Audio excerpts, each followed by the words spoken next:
All right, the next collection class that we're going to cover here is array lists. Now, array lists are like arrays, but there's a couple of unique features to them. First, they can be dynamically resized as needed. Recall from the previous movie that arrays are set in size once you create them. Array lists aren't like that. Now, the way you create an array list is by using the array list class. And here I've got an array list with a variable named myAL, and I just say new array list. And we'll see how to do this in a bit in the code. You have to include another namespace in order to use these, but the class name is ArrayList. And in this case, I'm just calling the constructor that doesn't take any arguments, but there is a version that does take an argument. I could also just declare this variable by saying new ArrayList and then give it some number, which is the capacity that I want it to start off with. If you don't do this, it starts off with some default capacity, and I don't remember what it is off the top of my head. I think it's like 10 or 50 or something like that. But you can say new array list with 100 or 1,000 if you know you're going to start off with a number that's that large. So to add and remove items from the array list, you use the functions that go along with the array list class. So for example, to add an object to the array list, you would simply call myal.add. And notice that items get added as objects. It takes an object as its argument. But remember, everything in C# is an object. Well, almost everything anyway. Certainly all the primitive data types and any of the classes that you're going to come up with. So you can add objects into your array list. Now you can add, which puts them at the bottom, or you can use the insert method, which takes an object and puts it in at a specific index. And then to remove things, you can use the remove and remove at. So the remove function takes the object that you're passing in as an argument, finds it in the array list, and removes it. Remove at removes the object that is at the index that you pass in. And remember, indexes here are 0 based. There's also an easy way to find out how many things there are in the array list. There's the myal.count, which is a property on the array list, and it tells you how many items are currently in the array list. You can also do indexing with array lists the same way that you would do them with regular arrays. You can do things like myal sub 0. You can even set values this way, which I guess it's okay to do, but my preference is to use the functions that come with the class. Okay, let's take a look at array lists and loops.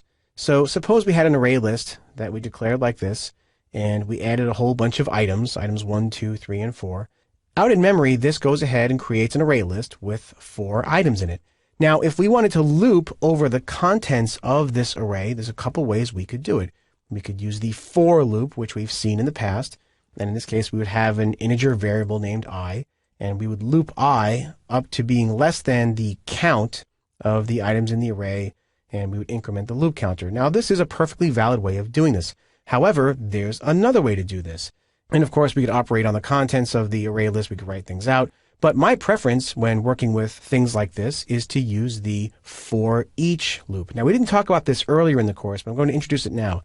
The for each loop construct loops over all of the elements in a collection. And you can use this with arrays and other things throughout C#. We're going to do it with array lists right here.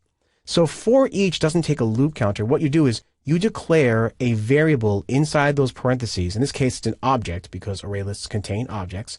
So you would say for each object obj in, and then the name of the collection. In this case, it's myal, that's my array list. And then we can go ahead and operate on each object inside the loop. So rather than doing the myal sub I that you see there in the loop, we would change that to console.writeLine and then obj, because obj is going to be set to a different object each time through the loop. That's basically how for each works. It's really nice because there's no loop counters to keep track of. There's no comparisons to make. The for each construct just knows how to loop over all the elements of a collection and put it into an object's variable that you declare here. And well, in this case, it's an object. It can be other things too. But in this case, it's an object because array lists keep track of objects. Array lists can also have mixed content, unlike arrays. So if we declare an array list that looks like this, and then we go and add content to it using the add, remember, each one of these is added as an object. So I've got strings, I've got numbers, I can put anything I want in here as long as it derives from system.object, which all the primitive value types do, and all the reference types that we've talked about, they do as well. So I can do things then like this. I can have an integer variable, named result, and once again, I'm going to use my for each construct. And in this case, remember, they're all objects, so for each object in the array list, I can then do something like this.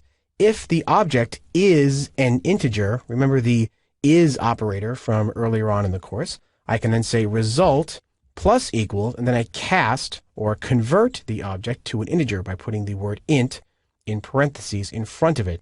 So this is going to loop over each object in the array list, see if it's an integer, and if it is an integer, add it to a running total. So array lists are really nice and flexible. Let's go ahead over to the code and see some of this in real action. Okay, here in the code, I've got my array lists example open, and I've got my example snippets file scroll down to the array lists section, and I'm going to copy these lines right here, and I'm going to paste them into my program, put those in the main. All right, so let's go ahead and take a look at the lines of code and see what they're doing.